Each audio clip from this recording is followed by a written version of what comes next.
A death too polite to notice, a Miss Marple mystery.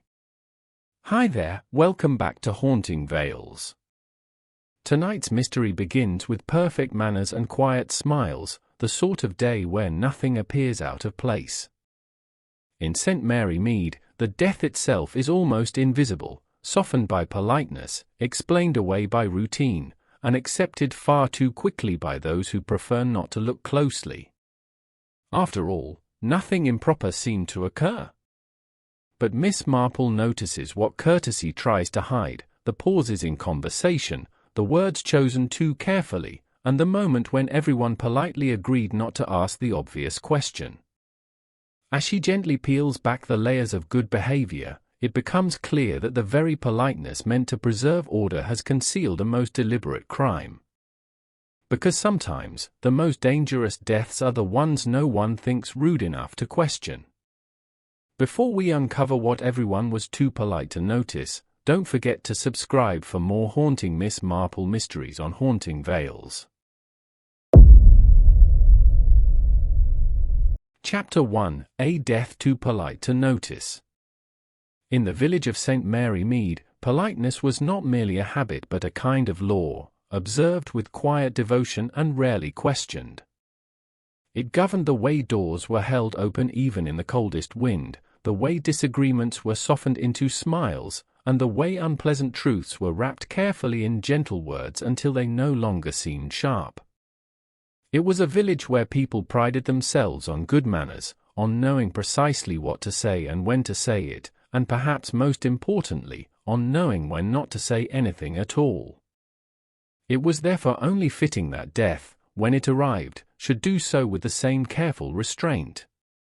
On the morning of the incident, the village woke as it always did, to the muted sounds of milk bottles being set down on stone steps and the distant ringing of the church bell marking the hour. The hedges were clipped neatly, the roses along the lanes heavy with bloom, and the air carried the faint scent of damp earth from the night's rain. Nothing about that morning suggested that anything had gone wrong. Nothing, that is, except a small delay in the opening of the front curtains at Hawthorne House.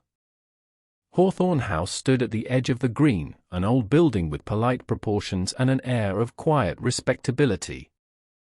It belonged to Mr. Lionel Pembroke, a man whose presence in the village had always been described as agreeable, if somewhat unremarkable. He attended church regularly, contributed to charitable collections with exact change, and spoke to everyone with the same mild courtesy. No one could recall him ever raising his voice or expressing a strong opinion. He was, by all accounts, a man who caused no trouble and invited none.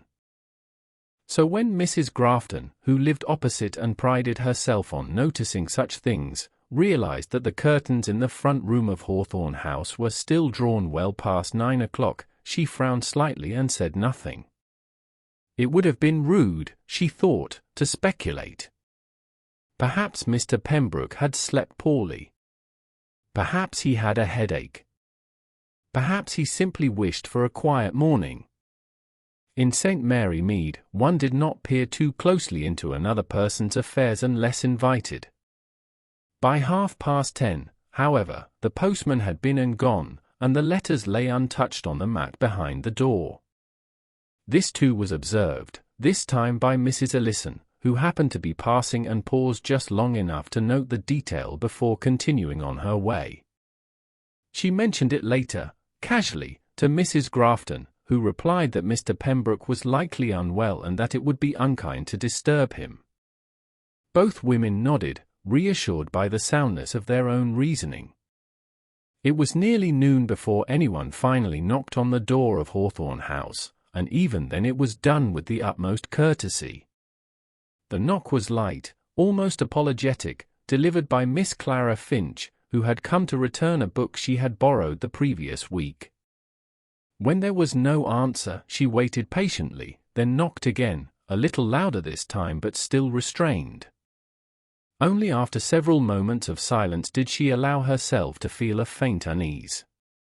Miss Finch tried the door. It opened easily, swinging inward to reveal the quiet hallway beyond. She stood there uncertain, acutely aware that stepping inside uninvited would be a breach of manners. Yet leaving without checking would feel equally wrong.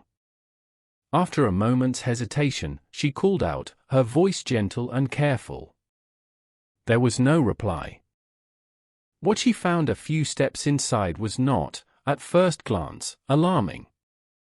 Mr. Pembroke was seated in his armchair in the sitting room, his posture upright, his hands resting neatly on the arms of the chair. His eyes were closed, and his expression was peaceful, almost content. The room was tidy, the fire laid but unlit, a cup of tea on the side table beside him. It looked, in fact, as though he had simply fallen asleep mid-morning. Miss Finch stood very still, her heart beating faster as she took in the scene. It was only when she noticed that the tea in the cup was stone cold, and that Mr. Pembroke did not stir when she spoke his name, that the truth began to settle over her. Even then, she did not cry out. She did not rush forward. She did not panic. Politeness, ingrained through years of village life, held her in place.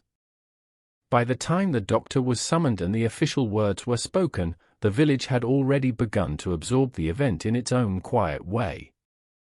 Mr. Lionel Pembroke was dead, the doctor said, likely of natural causes. His heart, perhaps, had simply stopped.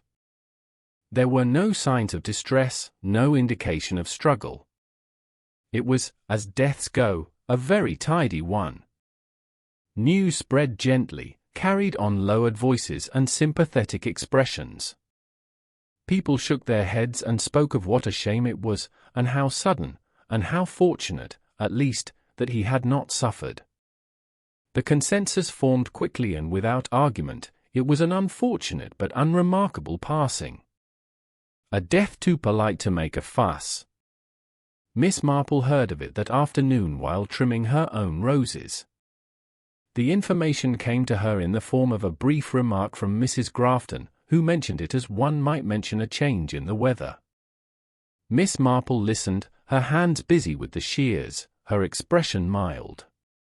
She murmured the appropriate response, something about how sad it was, and returned to her gardening.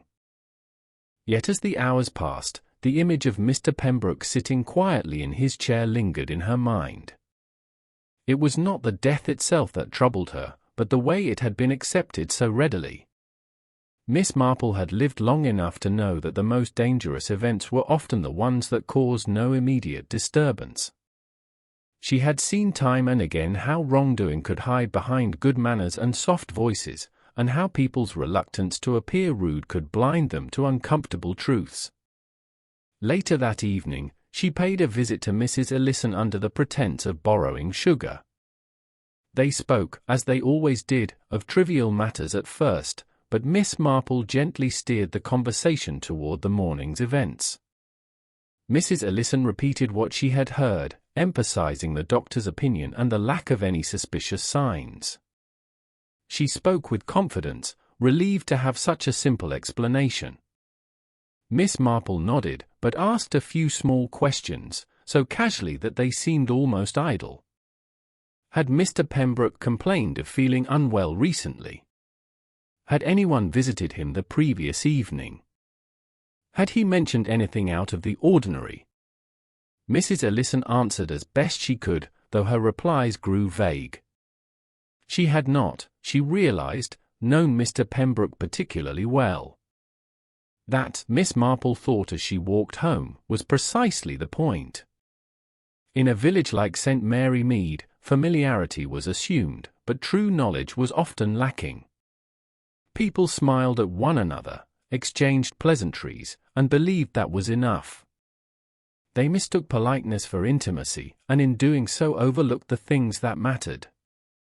Over the next few days, arrangements were made with the same careful decorum that had marked Mr. Pembroke's life. The funeral was quiet and well attended. There were kind words spoken, respectful nods, and shared memories that revealed very little. No one wept openly. It would not have been fitting. The village returned, almost seamlessly, to its routines. Miss Marple, however, found herself paying closer attention. She noticed how certain villagers spoke of Mr. Pembroke with a faint stiffness, as though unsure what to say now that politeness could no longer guide them. She observed how others seemed relieved, though they would never have admitted it. She noted, too, a small inconsistency in the doctor's account, a detail mentioned once and then never again. It was nothing substantial, nothing that could be pointed to as evidence. And yet, Miss Marple had learned to trust such impressions. She had learned that evil, when it came wrapped in courtesy, often relied on people's unwillingness to question what appeared calm and orderly. A noisy crime invited scrutiny. A quiet one slipped past unnoticed. As she sat by her window that evening, watching the lights go on one by one around the green, Miss Marple reflected that death, like everything else in St. Mary Mead, had learned to behave itself. It arrived without drama, without accusation, and without demanding answers. And that, she knew, was precisely why it deserved to be examined more closely. For beneath the stillness, beneath the polite acceptance and the gentle words, something about Mr. Lionel Pembroke's passing did not sit quite right. And in a village where no one wished to be impolite enough to ask questions, Miss Marple quietly resolved that she would. Chapter 2: Politeness as an Alibi. In the days following Mr. Pembroke's funeral, St. Mary Mead settled into a calm that felt almost rehearsed. People spoke of the weather again, of aching joints and late roses, of church notices and minor inconveniences. The death at Hawthorne House was mentioned less and less, as though repeated discussion might be seen as distasteful. After all, everything important had already been decided. The doctor had spoken. The cause was natural. There was nothing more to say. Miss Marple, however, had learned that silence often concealed more than speech ever could. She moved through her days with her usual quiet presence, knitting in her chair by the window, tending her garden, offering polite smiles to passers-by. Yet her mind was alert, attentive to the subtle changes that others overlooked. She listened not for what was said, but for what was avoided. One such avoidance became apparent during a visit from Mr. Harold Wicks, the village solicitor, who came by to discuss a minor charity matter. As he spoke, his tone was light, his manner professional, but when Miss Marple mentioned Mr. Pembroke's name, just in passing, his words slowed ever so slightly. It was a pause most would not have noticed, but to Miss Marple it was as distinct as a raised voice. Mr. Wicks assured her that the late Mr. Pembroke's affairs were in order, his will straightforward and uncontroversial. He smiled as he said it, a smile meant to close the subject. Miss Marple thanked him and said no more, but she found herself reflecting on how often people use certainty as a shield. When something was labeled simple, it discouraged further inquiry. And yet, she knew from long experience that human affairs were rarely so neat. That afternoon, she called upon Mrs. Howard, who lived 2 doors down from Hawthorne House and was known for her attentiveness to village life. Mrs. Howard welcomed her warmly, eager for company. They spoke of small things at first, as was proper, before Miss Marple gently steered the conversation toward the Pembroke household. Mrs. Howard recalled seeing a visitor there the evening before Mr. Pembroke's death, though she could not be entirely sure of the time. It was nothing unusual, she insisted, almost before Miss Marple could respond. People come and go. And whoever it was, they stayed only a short while. Miss Marple nodded, accepting the reassurance while noting the speed with which it was offered. Mrs. Howard described the visitor as a woman, neatly dressed, polite enough to wave when she noticed she was being observed. That detail, the wave, lingered in Miss Marple's thoughts. A person confident enough to acknowledge a watcher rarely expected their presence to be questioned. Later that day, Miss Marple walked past Hawthorne House herself. The building seemed unchanged, though it now bore the faint air of abandonment that always followed death. The windows were closed, the garden slightly neglected. She paused by the gate, not entering, simply observing. Politeness again dictated restraint, even now. As she stood there, she recalled similar houses from years gone by, places where tragedy had occurred quietly, without spectacle. In each case, there had been a shared assumption that nothing unpleasant could happen behind such orderly facades. Yet it was precisely in such environments, she knew, that people felt safest hiding what they wished unseen. Her thoughts were interrupted by the arrival of Miss Clara Finch, who greeted her with visible relief. Miss Finch had been troubled since discovering the body, though she spoke of it only obliquely. She mentioned how peaceful Mr. Pembroke had looked, how grateful she was that there had been no distressing scene. Miss Marple listened carefully, then asked, quite casually, whether anything in the room had seemed out of place. Miss Finch hesitated before replying that she had not noticed anything at the time, though later she remembered the tea-cup on the table. It had been filled higher than Mr. Pembroke usually preferred. Such a small detail, she admitted, and probably meaningless. Miss Marple did not say so, but she thought otherwise. People were creatures of habit, especially polite ones. They took comfort in routine and were quick to notice when it was disrupted. A cup poured too full suggested someone else's hand. That evening, as she sat alone, Miss Marple considered the village's reaction as a whole. No one had argued with the doctor's conclusion. No one had demanded further inquiry. To do so would have implied distrust, and distrust was impolite. It was far easier to accept the surface explanation and preserve the village's sense of order. She remembered a case from years earlier, one involving a woman who had been poisoned slowly over time. The signs had been dismissed as age and infirmity, because acknowledging malice would have been uncomfortable. By the time the truth emerged, it was far too late. The next day brought a visit from the doctor himself, who stopped by to check on Miss Marple as part of his rounds. He spoke kindly of Mr. Pembroke, repeating his assessment with confidence. Heart failure, he said, swift and without pain. Miss Marple thanked him and asked a few questions, her tone mild. Had there been any trace of unusual substances? Had Mr. Pembroke complained of dizziness or nausea? The doctor answered patiently, though with a faint edge of irritation. Tests, he said, were unnecessary in such a clear case. One could not go about suspecting foul play every time an elderly person died quietly. Miss Marple agreed, of course. It would be quite unreasonable. And yet, once he had gone, she found herself troubled by his certainty. Medicine, she knew, was as subject to assumption as any other profession. When a conclusion fit comfortably with expectations, it was rarely challenged. Over the following days, Miss Marple paid careful attention to the way villagers spoke of Mr. Pembroke's character. He was described as kind, reserved, and entirely without enemies. Such descriptions, repeated often enough, became accepted truth.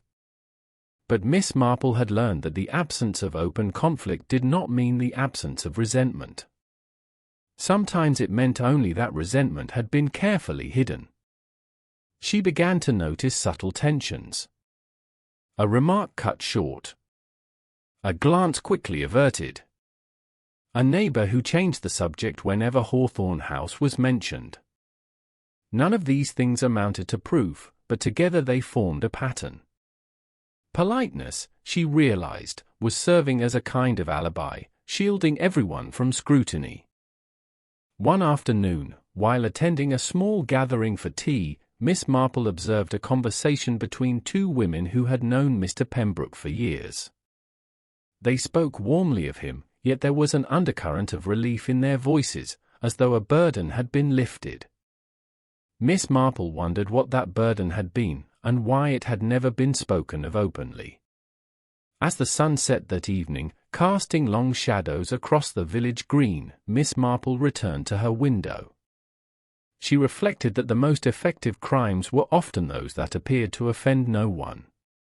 A death that caused grief would invite questions.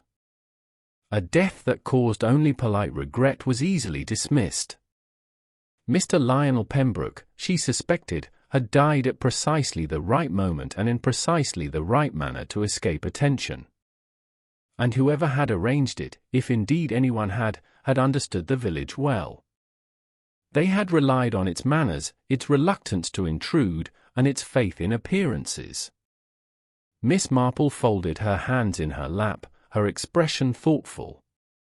The truth, she knew, would not announce itself loudly. It would have to be coaxed out gently, with patience and care. And in a place where politeness ruled above all else, that might prove to be the greatest challenge of all. Chapter 3: The Manner of Dying. By the time Miss Marple allowed herself to act, the village had grown comfortably certain. Certainty, she had long observed, was the most dangerous condition of all. It dulled curiosity and rewarded complacency. In St. Mary Mead, certainty wore the pleasant face of good manners, and it was this very politeness that Miss Marple now intended to use against itself. Her first step was the simplest. She began to ask questions that sounded like reminiscence rather than inquiry. Over tea, she invited neighbors to speak of Mr. Pembroke's habits, his likes and dislikes, the small routines that made up his days. People responded readily. Talking kindly of the dead was not only acceptable but encouraged. What they did not realize was that in describing what had been normal, they were also revealing what had not been. It emerged, gradually and without resistance, that Mr. Pembroke had been meticulous about his tea. He brewed it himself, measured the leaves carefully, and disliked it strong. Several villagers recalled this with fond amusement. Miss Marple listened, nodding, and asked whether he had allowed anyone else to prepare it for him. The answers varied. He preferred to do things himself, they said. It was his way. Miss Marple thanked them and moved on, her mind quietly assembling the pieces. The teacup Miss Finch had described, filled higher than usual, returned to her thoughts. So too did the visitor Mrs. Howard had glimpsed, the woman who had waved so confidently. A polite wave, Miss Marple reflected, was often used to disguise all manner of intentions. Her next visit was to the solicitor, Mr. Wicks, whom she approached with gentle concern. She spoke of her own affairs at first, then allowed the conversation to drift toward Mr. Pembroke's will. Mr. Wicks repeated that it was straightforward, leaving modest bequests to distant relatives and a small sum to a local charity. Nothing contentious, he insisted. Miss Marple asked whether any changes had been made recently. Mr. Wicks hesitated, only briefly, before admitting that a minor amendment had been added a few weeks prior. Nothing dramatic, he said, merely a clarification. Miss Marple smiled and said how sensible that was. Clarifications, she remarked, often prevented misunderstandings later. She left his office with her suspicions sharpened.